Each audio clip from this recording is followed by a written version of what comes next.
So today we are going to discuss about sampling and sample handling. This is also part of good lab practices. This is also, very important topic that we want you to discuss because each time you have to like work with the samples, it's like both ways. One is if you have to do the research, then you have to get the samples.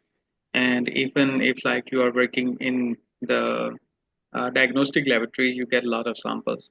And it's very important that how we have to get the samples on one side, and also how we handle those samples, and how we handling mean how we process those samples, how we store those samples, and when we are done, how we dispose those samples. So this is all the procedure, and in good lab practices, it's very important that everything should be defined. For example, if you are going to take any sample, if you are, for example, going to run LFTs, or if you are going to run the uh, kidney related test, or if you are going to run the cholesterol level, for example, then there are some specific procedures. Procedure. You set the SOPs that you need this much blood, at least. For example, if you need even 2 cc's, you get a little extra blood. So if like there is some mistake, and if some sample is low, you can have enough samples. So, for each procedure, we have definite SOPs that we have to follow. And then, for example, what container you will put the samples, or you will directly process in the laboratory. So it's all like SOP that you set for those samples. So sampling is one thing, and then how you handle those samples. This is also very important. Just like I mentioned, that whether you are going to keep those samples in some specific tubes, and what kind of tubes you are going to use. So it's also very important. What container you are going to use, and are you are directly using those samples. Either you are like going to add some anticoagulant in that, or you are not going to add anticoagulant in that. So it's all actually uh, all very much depends on your SOP that you have set. And these SOPs are very important, that from where you are going to get the samples, what are the timings for those samples. So everything, in GLP, everything matters. For example, for some of the tests, you run those tests uh, empty stomach. So you have to like follow the guidelines. If you are going to run those tests uh, after like somebody has a meal, that will definitely have a difference. Just like the glucose level, in glucose level, the results are very much different if it is fasting glucose, or if it is after the meal. So, for each thing, it should be very clear, it should be very defined, and that's actually part of good lab practices, that you set the SOPs for each procedure, and you follow those SOPs. If you are not going to follow those SOPs, that definitely affect the results. So, in this like presentation, we are going to learn that it's very important that what kind of like sample you are going to analyze. Is it your part of research, or it is part of your routine laboratory diagnostics? So the sampling is also very much different. Just like you people are mostly from the diagnostic part, there is also other areas. For example, if you are going to run the samples from and if like you are going to analyze, for example, these days it's winter time, and a lot of people are having flu issues. So you want to analyze the air samples in different areas. For example, in big like shopping malls, or if in cinemas, for example, or at different places in metro stations. Either you are like having those, what is the concentration of viruses there. So they're like it very much depends. Either you are going to do the research, or you are going to run those samples for the diagnostic purposes. So today's lecture is meant for uh, our research related to the samples and sample handling. So proper sampling and sample handling are crucial for accurate scientific research. Good lab practices is very sorry. So good lab practices is very much depends. This is what we have learned in last 4 lectures. That what is the main objective of our GLP course is that there should be integrity of the sample, like integrity in the results. Your results should be accurate, That is the like main objective of your good laboratory practices. Your results could be reproducible. Your results could be accurate, as much accurate as possible, and to ensure that we actually take care of everything like sample collection, your sample handling procedures, your equipments, your lab environment. So everything count in that, and we have to take care of everything. Personal trainings, who is the PI. So everything actually matters. If like one component is not working, for example, you have one of the best laboratory of the town, but your personals are not trained to run those tests, then it will be against the GLP because to have to be like your lab to be part of GLP, you have to ensure that everything should be working in the laboratory.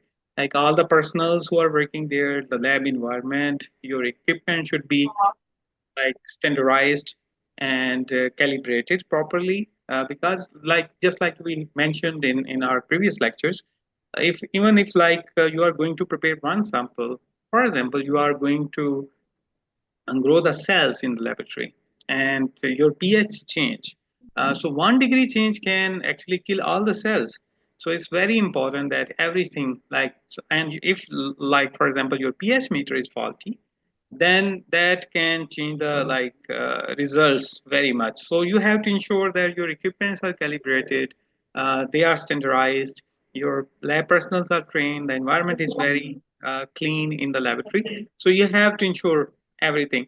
And similarly, today we are going to discuss about the sampling and the sample handling. So proper sampling and sampling handling are crucial for accurate scientific research, and these practices ensure data integrity and reliability in laboratory settings. And this is also, just like we were discussing, this is also part of your good laboratory practices. So now we are going to discuss about introduction to sampling. So sampling involves, selecting a subset of population for analysis. This is actually more of a research. For research, we have to run the analysis. For example, in Pakistan, you are going to check that. For example, today is World AIDS Day. So you want to see how much population in Pakistan is suffering from. So Pakistan is a huge country. So how much samples you should have that can reliably tell you that this is the population. And then there are actually subpopulations. So you want to see that how much, for example, how much male population is suffering, how much female population is suffering, what is the percentage among the drug users which are using like syringes for the drugs. So what is the population? What is the population of AIDS patients in for example jails? So you actually analyze those kind of. So it actually very much depends on what kind of research and what kind of sample. So as AIDS day, so if you have to like run the test, then one is generalized statement. Like if you want to see that maybe 0.5% of Pakistani population or 0.001% of Pakistani population is suffering from AIDS. That is like you get the samples, random samples across the country, and you analyze that, and from that you can give a generalized statement. Okay, in Pakistan the prevalence of AIDS is 0.001%, and if you have to talk about, for example, as compared comparison to HIV, you want to investigate HBV or HCV. So if you want to analyze that, which what population of Pakistan is suffering from hepatitis, for example, hepatitis B or C, then you have to run the samples according. So you need to get the samples from the country, and then you have to run the test, and then you can say that okay, 5% population is suffering from hepatitis B, 8% is population of Pakistan is suffering from hepatitis C. So this is like a generalized kind of test that you have to perform. Then you can also go for more specific, just like I was mentioning, that you want to run the study in jails or you want to run the study in universities. For each you have to actually exactly get the sample. So it's like one part is what is the objective of your research. So you get the samples accordingly. Either you want to like give the overview of a country's level prevalence of the disease. That's one thing. Another thing, which is also very important, that you want to go to some specific subsets of population. For example, to see like mentioned like specific population. For example, those people who are on dialysis, how much of those are suffering from hepatitis, or how much of those are suffering from? So there is one participant we are getting a lot of background. Can you please mute your mic? ये क्या करनी है? Uh, Let me mute because we are getting a lot of background noise in that. Let me get back. Okay. So this is like one thing is how you are going to, what is the objective of your research? That's very important. And then your SOP, that you how you have to handle some. For example, you are going to do the research in Islamabad, and you want a whole country's analysis. Then there should be some specific SOP. For example, you are going to get the sample from interior Sindh. You are going to get the sample from Balochistan, from South Punjab. Then how my sample you will get, either you will do the centrifugation at the point, or you are going to run the centrifugation back in your own laboratory. So all these SOPs you have to follow some specific, and that should be like of international, as per the international guidelines. Then it says that if you are going to get the samples, at what temperature you will keep during the transportation. That's also very important. Either you will keep it like at 4 degrees Celsius, or you will freeze it, or you will freeze dry. You have a specific machine to freeze dry your sample, and then you will send to your laboratory.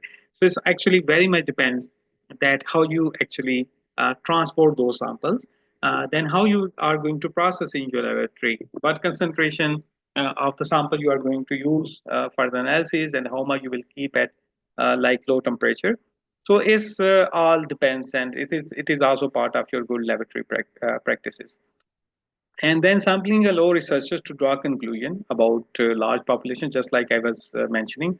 We can give like a country's analysis about, as we were discussing about HIV or HBV, and it saves time and resources while maintaining statistical validity. So it's also very important that we should have enough sample from the population that like speak. For example, you want to have a study of HIV in Pakistan, and you have just 50 samples from the country. It's not a conclusive one, because it's like the sample size is very very small and it's not statistically significant.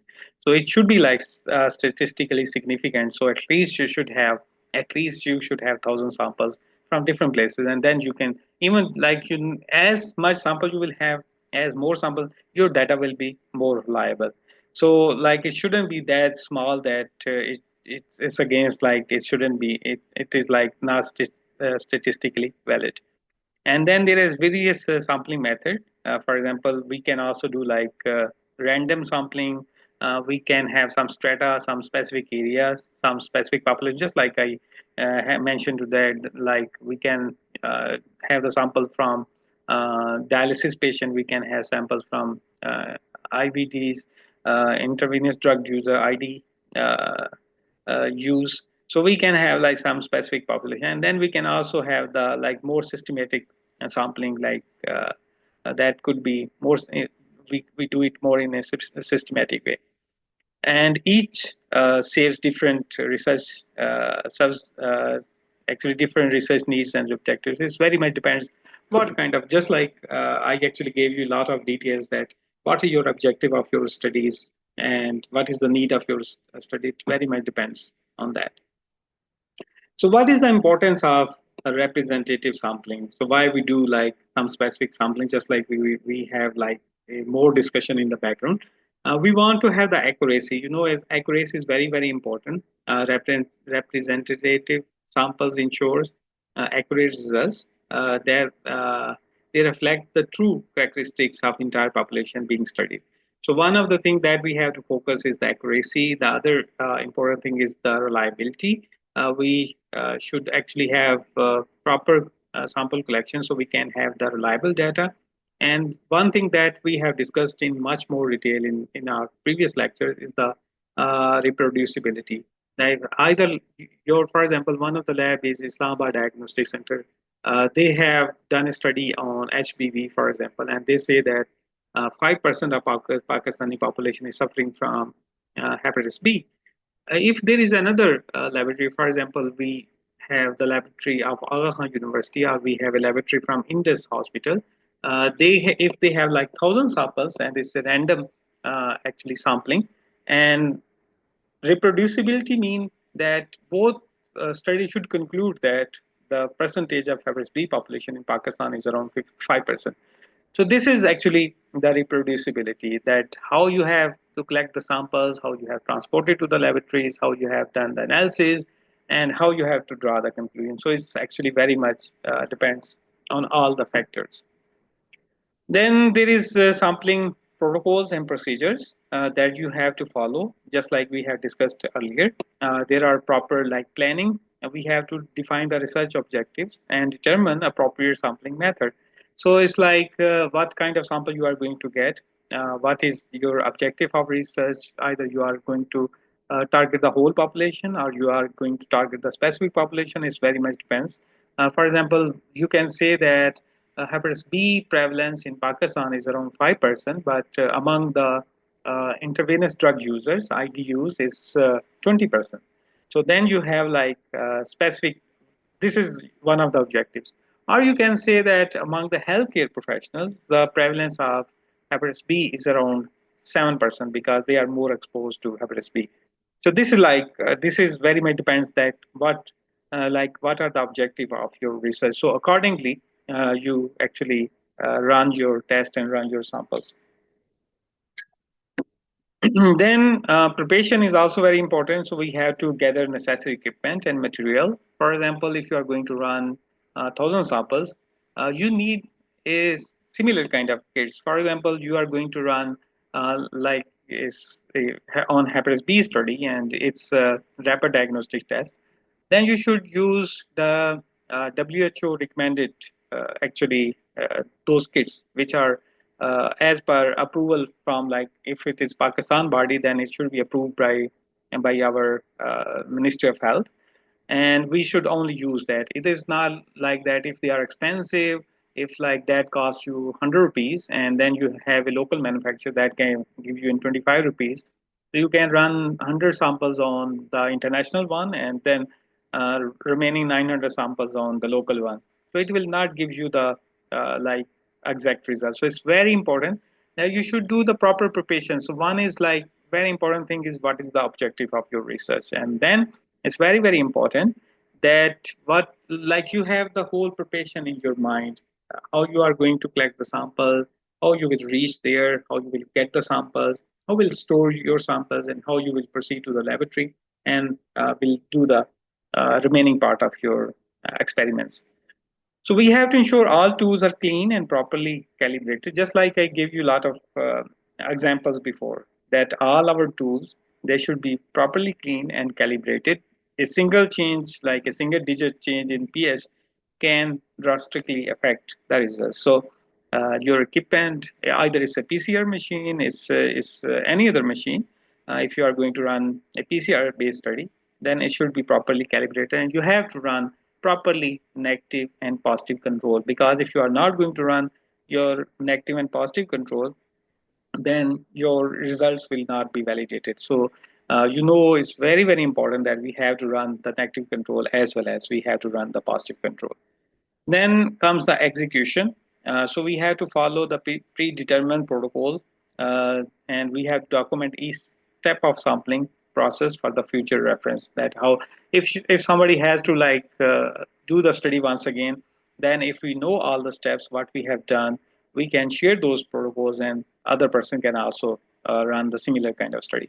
And last part is the documentation. So we have to record all the relevant data, including sample ID, collection time, and environmental conditions. So, it's very, very important. If there is a change in temperature, that can also drastically affect the results. For example, if you are going to run a study in a winter time, another study in a summer time, even your kits can be faulty. For example, you have a rapid diagnostic test and you are going to run your test in Cholastan area, then it can affect the accuracy of your results. So it's very important that we should also know the environmental condition in which condition. So this is actually part of, you can run the study in winter, you can run the study in summer, but GLP says that you should actually properly document everything. What is the like sample ID, and then collection time, and what were the environmental conditions. So you have to follow each and every step to do the sampling.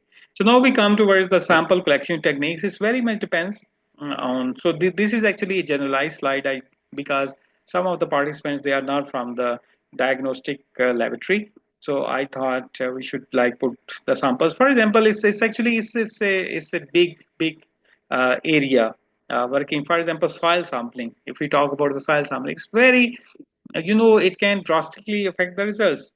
Soil sample doesn't mean that you have to collect the sample from the surface, unless it's part of your like study that you have to get the sample from the surface.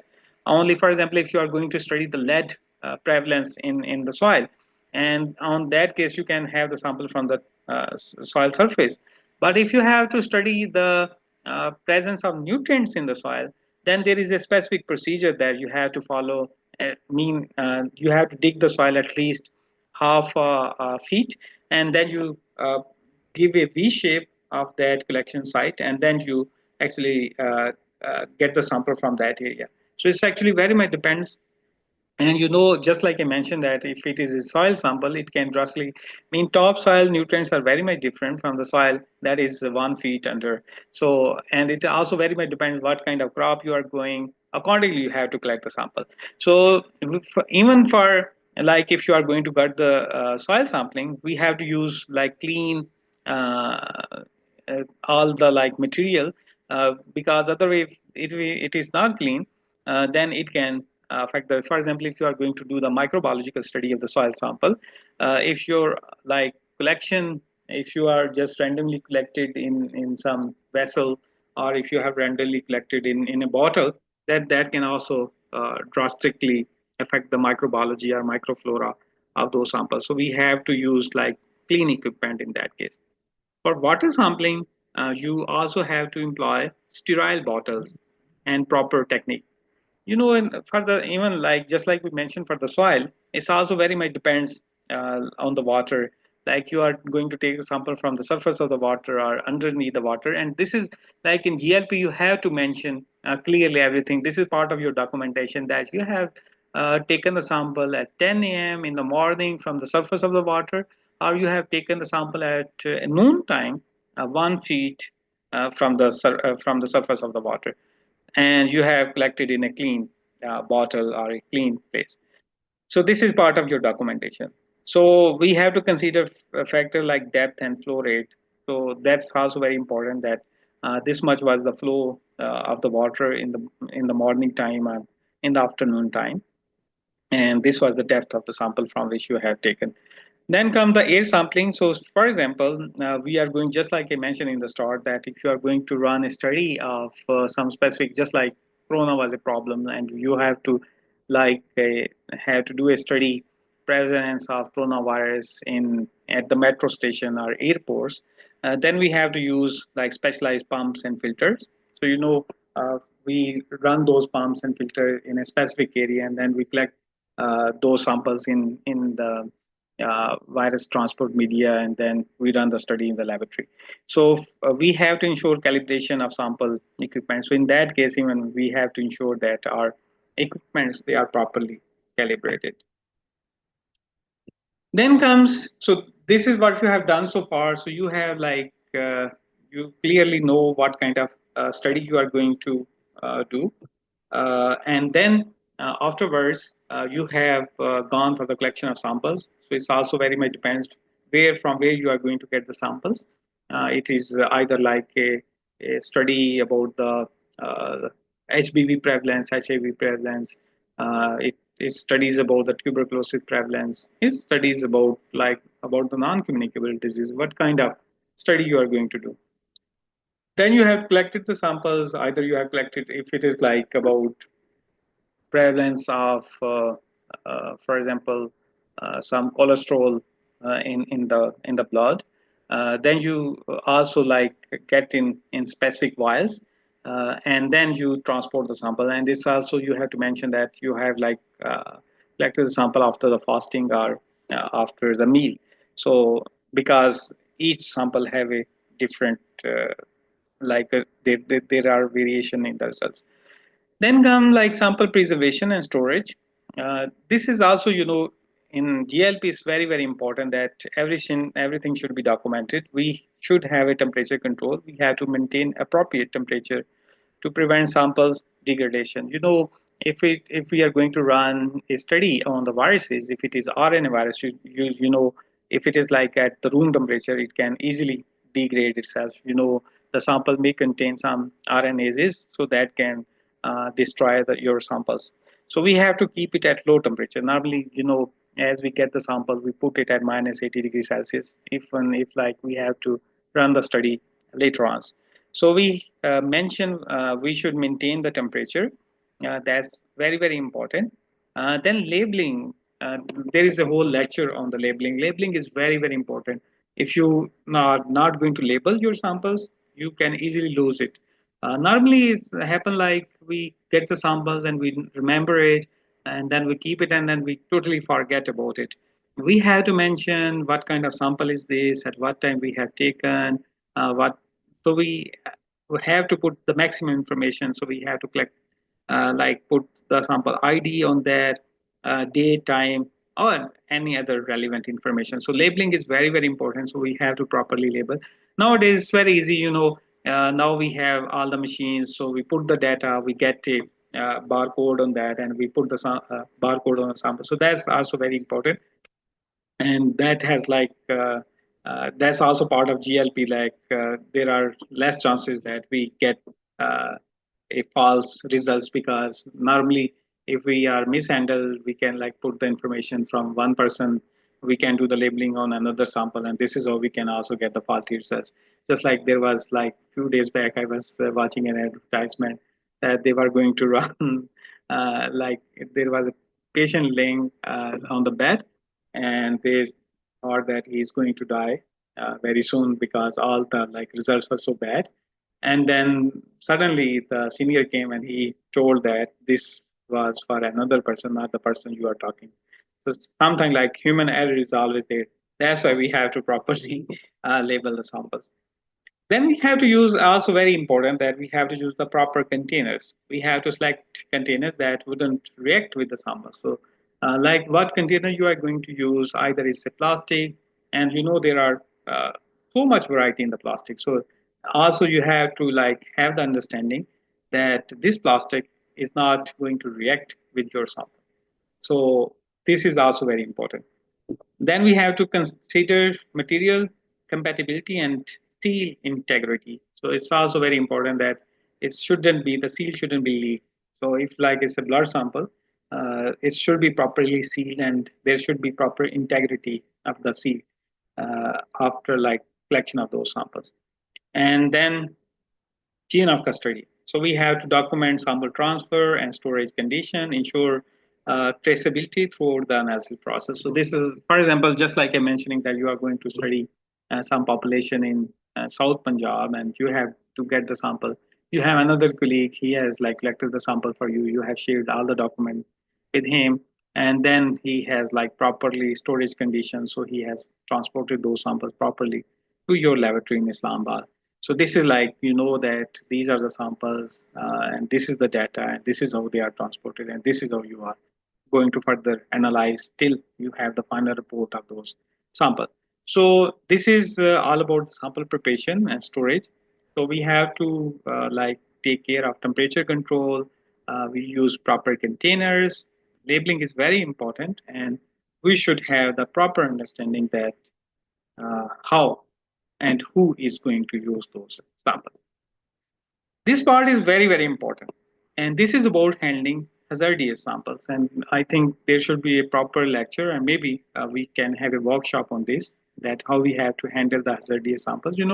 As you people are the laboratory people, you are running the diagnostic laboratories, you can like each thing which is coming in your laboratory is hazardous, and sometimes they are very, very hazardous. For example, if some person you got the like sample, the person is suffering from like MRSA, Middle East Respiratory Syndrome, or if somebody is suffering from any like Congo virus, or suffering from Congo hemorrhagic fever, for those samples, they are very, very uh, actually uh, difficult to handle because is very small mistake in handling those samples can result in your own death or death of the laboratory person. So those samples, there is also a proper technique that if you have a hazardous sample, for example, if there is an outbreak in certain area, for example, if there is a outbreak in Haripur or in Ahmedabad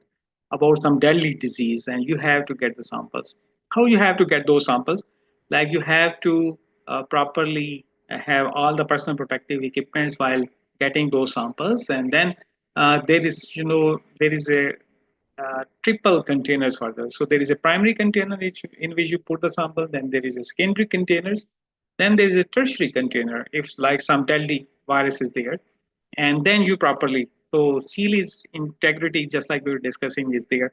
So it's just like very very important, especially handling the hazardous sample. So we have to do first an important thing is the risk assessment. What kind of risk is there? Can I take the samples like barehanded? That we like always avoid. No, it's like if you are going to get the, for example, soil sample, you can do it. But if some outbreak is there, then you can't actually. You have to have all the personal protective equipments, and then you can get those samples. So first, you have to do the risk assessment. So you have to identify potential hazard associated with sample, and then you have to consult safety data sheet and relevant guidelines. For example, just like we have a guidelines about the corona that you have to have if you are going to collect the sample, you have to have like face shield on, you have the mask on, and 95 mask should be there for all those people who are going to get the sample. So we have to like do the risk assessment, and then personal protecting. It also depends like what kind of sample you are going to get. You have like you should have the appropriate PPs. Then you have to contain it. Work in a fume hood is very very important. Like if that sample is coming into your laboratory, you have to work inside a biosafety cabinet. And then disposal is also very very important. That how you are going to dispose those samples. Then next important thing is uh, we have to minimize the contamination risk. We have to clean the environment. It's very important that whenever you are going to start your work, you clean your benches. If you are going to work inside the biosafety cabinet, then you have to clean it first, and then you can start your work. And afterwards, when you're going to complete your work, especially if you are going to work with some hazardous material, then you have to clean everything and you should work it. So we have to clean the environment. We have to follow the proper techniques, use aseptic techniques when necessary. Is very very important, and we should avoid touching sample surface or opening of the container. So it's very important that it shouldn't be leaky, shouldn't like contaminate your gloves or like there are some specific SOPs. Even you can't like open the doors with your gloves on. Then it's also very important that you should also follow the quality materials. All the things should be of proper quality. We are just having just 1 minute. So another thing is analytical consideration in sampling. What is the sample size? What should be the heterogeneity? What is like analytical stability considered degradation over time, just like we have discussed in this. And then what is the matrix effect, evaluate impact on analysis. So this is like we do whenever we are going to collect the sample. And then quality assurance and quality control. This is what we have done before.